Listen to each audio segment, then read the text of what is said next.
3 jembatan dihancurkan OPM, helikopter TNI terobos daerah diisolir KKB, selamatkan warga.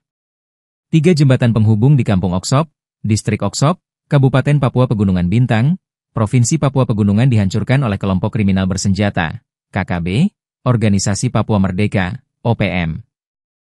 Akibat ulah OPM itu, Kampung Oksop terisolir dari dunia luar. Hingga akhirnya, prajurit TNI menerobos wilayah yang terisolir itu menggunakan helikopter untuk menyelamatkan warga.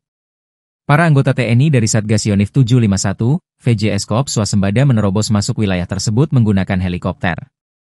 Dikutip dari Tribun Papua, Kampung Oksop berjarak 30 km dari Oksibil, ibu kota Kabupaten Pegunungan Bintang.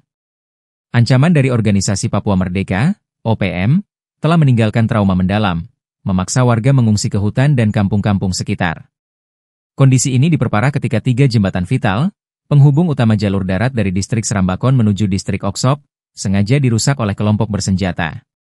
Akibatnya, akses logistik dan pengiriman kebutuhan pokok terputus total, menjerumuskan masyarakat Oksop dalam jurang isolasi yang mendalam.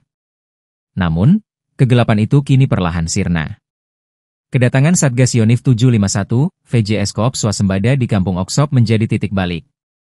Secara bertahap, warga mulai berani kembali ke rumah mereka. Pos TNI bukan hanya markas militer, tetapi juga pusat pelayanan yang dituju banyak warga. Mereka datang untuk mendapatkan layanan kesehatan, sebuah kebutuhan dasar yang selama ini sulit dijangkau. Momen paling berkesan tercipta saat helikopter TNI mendarat di pos Satgas, membawa tumpukan bahan makanan dan obat-obatan. Sorak kegembiraan tak terbendung. Warga tak ragu ikut bergotong royong bersama personel TNI, bahu-membahu menurunkan logistik bantuan. Forban Kalakmabin, salah satu tokoh masyarakat distrik Oksop, menyampaikan rasa syukurnya yang mendalam. Ia mengaku baru kali ini ada anggota TNI yang begitu peduli dan memperhatikan kebutuhan warga.